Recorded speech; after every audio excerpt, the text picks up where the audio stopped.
to Studio 10. We are in the kitchen with Chef Nino from Rouses this morning. He's making Rouses Jambalaya easy and delicious. And a new brew pub and dog park in downtown Mobile, BREWHOUNDS, is hosting a grand opening celebration. Plus, we'll chat with local actor Fear Forna about his latest movie roles. That's going to be really exciting. Thanks for joining us here on Studio 10 for your Tuesday. I'm Chelsea Sayasan. And I'm Michael White in for Joe Emer.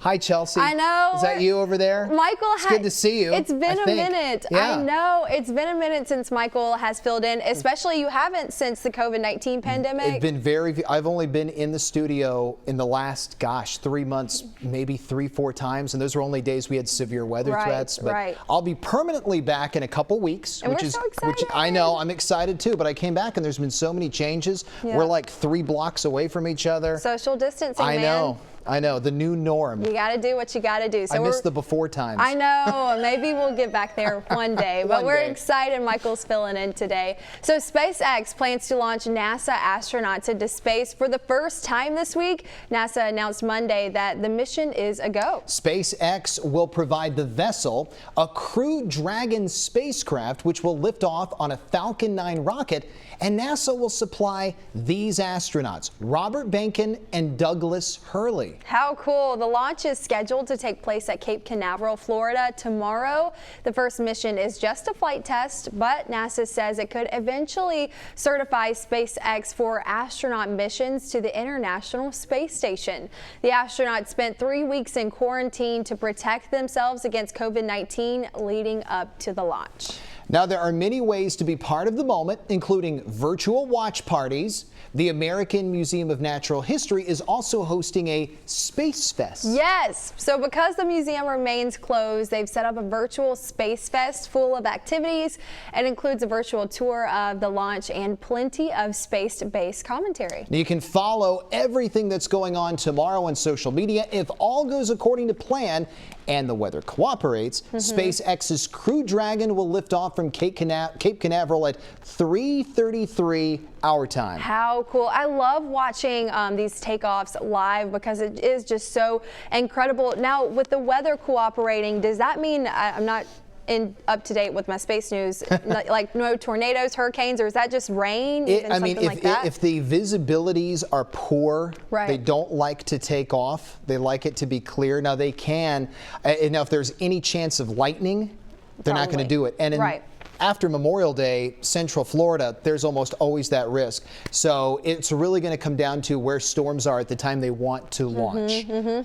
Because, they're not going to take a gamble if there's lightning. Yeah, so we'll keep you updated on that. I hope they do get to go. Me if the too. weather good, Yes. if the weather is good, that's going to be awesome. Well, this is such an interesting story. So Tesla and SpaceX CEO Elon Musk and his girlfriend, singer Grimes, are backtracking a bit on their newborn's highly unusual name. So Musk announced earlier this month that their son's name is, am I saying this right? You're saying this right. XAEA12 Musk. Correct. Sounds like a cologne. Speculation arose that the name might not be legal in California, where the couple live. That's because names can only use the 26 alphabetical characters of the English language.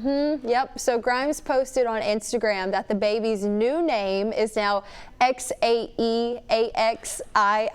So the difference, you may ask, the number 12 is changed to Roman numerals. Question. I have many questions forming in my head right now. But first, I feel like if you have a baby in your life, whether that be your baby, a niece or nephew, you just have like a little nickname. Yeah. Like people called me Chelsea growing up. People may have called you Mike growing up. They did. Right. Yeah. So what do you call this child? X? XAE?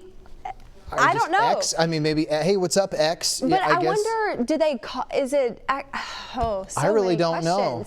You know what? We're going to figure that out and let you know. But, if it's really cool, you could say, hey there, Excellence. Your Excellency. Musk. Musk.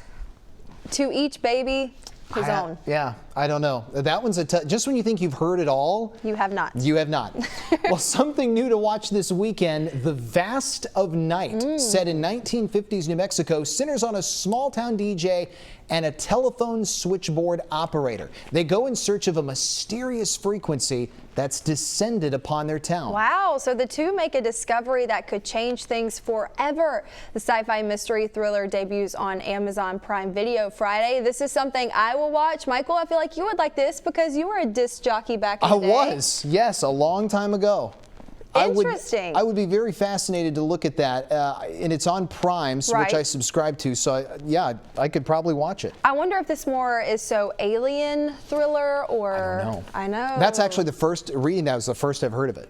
Really? Yeah, so I'll be interested to see more, learn more about that movie. Yeah, we'll keep you updated. Well, Golden Girl Betty White says she's blessed with incredibly good health, thank you goodness, and is self-isolating to keep it that way. The 98, can you believe this? I know. 98-year-old actress and national treasure is sheltering in place at her home in Southern California. She says the pandemic is Mother Nature's way of telling us all to slow down, according to Closer Weekly. She is very wise. So White is spending her time reading the LA Times cover to cover and doing crossword puzzles. She has tried playing Scrabble with friends over Zoom, but she misses game night. Oh, you gotta love the game nights. Yeah. The Emmy-winning actress is also spending her days sipping on the occasional vodka martini, snacking on hot dogs and French fries. She says the pandemic is serious, but we've come through worse. Right, and she's seen a lot. She's 98. Yeah, almost a century old. Can't even imagine what you've seen in the course of 100 years. And the story she has to tell too. Yes. So her message is to slow down and enjoy what we have left of family and friends and your pets. So keep that in mind. You know, I will say these big, big magazines and big influencers on social media have been posting her picture recently. And as soon as you see a picture, you see the picture first. And if you see Betty White, you know her age, your heart immediately drops because you think the worst. But they're just keeping us updated saying, hey, she's doing great. I think people trend her name on purpose. Just to scare people. Just to give you a spook. She's a gem. She really is. We can't lose her. One of my favorite Betty Whites was they had a picture of Betty White and Snoop Dogg, and it said, look, there's a real gangster posing with Snoop Dogg. She is. She is. Vodka martinis, hot dogs, and French fries. And she's very witty. Yes. She's very witty. Man. Well, airplane buffs of all ages, today would be a good day to let your imagination take flight. Yes, please. Today is National Paper Airplane Day. Those planes are believed to date back to ancient China. To mark the holiday, let your paper plane making skills soar to new highs. If you don't know how to make those planes, there's resources online. Then have some fun and share your experience on social media using the hashtag Paper Airplane Day. I was never good at this in school. I just have this feeling, I know he's off today, but I just have this feeling Joe made those in class and would throw them at people. I don't know. I could be dead wrong. No, you're right. But I just have a feeling he was that guy. And I'm sure he said while he threw it to hit somebody in the face, I'm the best ever to make a paper airplane. So I'm sure you are correct on that. But I never got it. I could never do it. I could never do it either. My brother could. I was never skilled at that. Yeah, but you know who I think who could make a good paper airplane? Who's that? Chef Nino. Probably so. Yep. He has got another great cooking segment for us right now, making some Rouses Jambalaya.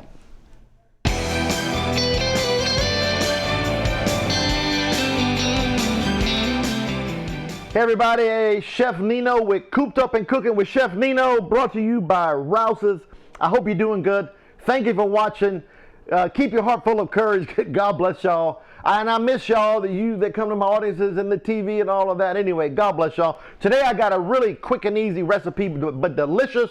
I got a Rouses Jambalaya dinner mix right here. Now look, I know what you're thinking. I can do better than that. You probably could if you have all morning to do it. But if you like me, we in a hurry, okay? All right, sometimes you want a darn good jambalaya without all the fuss.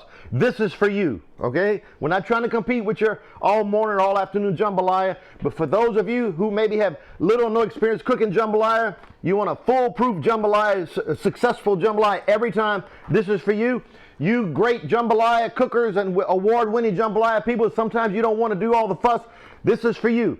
Rouses Jambalaya Mix, you're going to actually love it. Too simple not to do. Check this out. I'm putting some heat on my pot right here. All right. All right, there we are. Now, it calls for 1 pound of mixed meat. You can do half a pound of sausage, half a pound of chicken. That's what I'm going to do today. You can put some shrimp. You can put some oysters. You can put all kind of things in there. But we're going to do that. Really simple recipe to follow right here. There's our sausage. The sausage I use is my friend Big Mike's from Big Mike's Barbecue in Houma and Thibodaux, Louisiana. Big Mike, giving a shout out to my brother right there. All right. Then we got one of their Rouses rotisserie chicken. All right. We're making a chicken and sausage jambalaya. You're going to absolutely love it. It's so simple. All right. All right. So here we are. We got our sausage. And I already browned my sausage. That gives a little bit of extra flavor. We got our chicken, rotisserie chicken. Folks, this is too easy not to do, especially if you have a function to go to. You don't have a lot of time to prep. This is it right here. 2.5 cups of water. 2.5 cups of water. Okay. And the contents of the jambalaya dinner mix. Look, it has the rice. It has everything in there. The dehydrated vegetables. I mean, all the good. You don't need to do anything. All you need is a rotisserie chicken, smoked sausage, water, and we're going to dump that right in there. And the cooking instructions is as follows. We're going to bring this to a boil, okay? And then we're going to let it simmer for 20 to 30 minutes, okay? Really easy, really quick. And the instructions right on the box right there. Rouses also make an excellent gumbo dinner mix. Good stuff, really good stuff, okay? All right, so we're not going to take the time. I already made one back here, and I want to show you what it looks like when it's all done. This is a 30-minute jambalaya, and I know you're going to absolutely love it. Look at this right here. Rouses jambalaya dinner mix. You have a great jambalaya in 30 minutes or less. We're here for you. We're going to make your life a little bit easier. And anyway, until this cooped up and cooking is over with, God bless you. Chef Nino with Rouses. I'll see you at one of the Rouses. God bless.